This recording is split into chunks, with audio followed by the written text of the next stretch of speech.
ചമ്മന്തി കുറെ കഴിച്ചിട്ടുണ്ടെങ്കിൽ ഇതൊരു വെറൈറ്റി ചമ്മന്തിയാണ്. കഞ്ഞിക്കും ചോറിന്റെയും കൂടെ ബെസ്റ്റ് കോമ്പിനേഷൻ ആണ് ഈ ഒരു ചമ്മന്തി.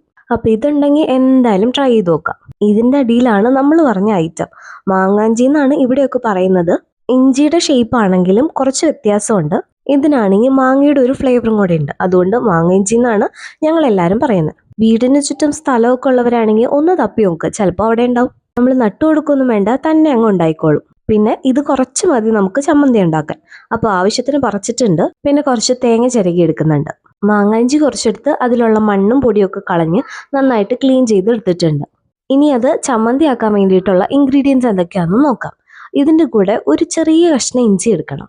കണ്ടില്ലേ, ഇഞ്ചിയും മറ്റേന്ന് തമ്മിലുള്ള കളർ ഡിഫറൻസും ഷേപ്പിന്റെ ഒരു വ്യത്യാസവും. ഇഞ്ചി വെച്ച് നോക്കുമ്പോൾ മാങ്ങാഞ്ചി കുറച്ചും കൂടെ നീളത്തിലും മഞ്ഞ കളറും കൂടെയാണ്. ഇനി അതിലേക്ക് കുറച്ച് ചെറുള്ളിയും കൂടെ ചേർത്തിട്ടുണ്ട്. പിന്നെ ഇതിലേക്ക് ഒരു ഐറ്റം നമുക്കൊന്ന് ഫ്രൈ ചെയ്തെടുക്കാനുണ്ട്. അതിന് വേണ്ടിയിട്ട് ഒരു കടായി ചൂടാക്കി അതിലേക്ക് ഒരു അല്പം വെളിച്ചെണ്ണ ഒഴിച്ചു കൊടുത്ത് കുറച്ച് വറ്റൽമുളക് ഒന്ന് ഫ്രൈ ചെയ്തെടുക്കുന്നുണ്ട്. എരിവൊന്നും അധികം ഉണ്ടാവത്തില്ല, ഒരു 5-6 മാത്രം നമ്മൾ എടുത്താൽ മതി. ഇനി മിക്സിയുടെ ജാറിലേക്ക് മാങ്ങ ഇഞ്ചിയും ചെറിയ പീസ് ഇഞ്ചിയും ചെറുള്ളിയും റോസ്റ്റ് ചെയ്ത് വെച്ചിരിക്കുന്ന ഉണക്കമുളകും കൂടെ ഇട്ട് ഒന്ന് ക്രഷ് ചെയ്തെടുക്കണം. അതിൻ്റെ കൂടെ കുറച്ച് ഉപ്പും കൂടെ ഇട്ടിട്ടാണ് ഞാൻ ക്രഷ് ചെയ്തത്. ഇനി അതിലേക്ക് കുറച്ച് പുളിയും കൂടെ ചേർത്ത് കൊടുക്കുന്നുണ്ട്. ഒരല്പം വെള്ളത്തിൽ ഒന്ന് അലിയിച്ചെടുത്ത പുളിയാണ്. അതിൻ്റെ കൂടെ നമ്മൾ ചിരകി വെച്ചിരിക്കുന്ന തേങ്ങയും കൂടെ ചേർത്തിട്ടാണ് ഒന്ന് ക്രഷ് ചെയ്ത് എടുക്കുന്നത്.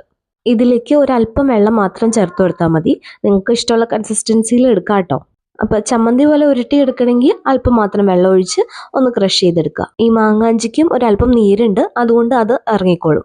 ഇത്രയുള്ള പരിപാടി. ഇനി നമുക്ക് ഉരുട്ടി കഞ്ഞിയുടെ കൂടെയോ ചോറിൻ്റെ കൂടെയോ എന്തിൻ്റെ കൂടെ വേണമെങ്കിലും നമുക്ക് കഴിക്കാം. ഇതിങ്ങനെ തന്നെ സ്റ്റോർ ചെയ്ത് വെക്കാനും പറ്റും. 2 ദിവസത്തേക്കൊന്നും കേടുകൂടാതെ ഫ്രിഡ്ജിൽ വെച്ചാൽ മതി. അപ്പോൾ ഇതുള്ളവരെ എന്തായാലും ട്രൈ ചെയ്ത് നോക്കാം. ഇതുപോലത്തെ ഈസി റെസിപ്പീസിന് കൂടെ കൂടിക്കോ.